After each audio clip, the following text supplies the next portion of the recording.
प्रथम नमु देवलंबोदरू. प्रथम नमु देवलंबोदरू, जो रिद्धी सिद्धीचा दातारू. वेदाश्रुती शास्त्रासी जो आधारू, तो गणराजा नमियेला.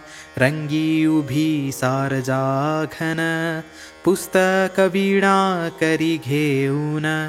सानु सानुध्वनी उमटती जाण, गंधर्व गायन करिताती. तया माझी उभे नारद तुंबर, मृदुंग वाजती धीमी धीमी कार. ठाळांचा आहे महागजर, रंगी मोरेश्वर खेळताती. गणनायक नृत्य करीत, धीमी धीमी भूमी दणाणीत. गिरी गिरी गिरी भवरे देत, थाक तोडी ताल छंदे. ऐसे तांडव नृत्य मांडले, विमानी देव तटस्थ राहिले. मोरया गोसावी योगी बोलले, रंगी भेटले गणराज.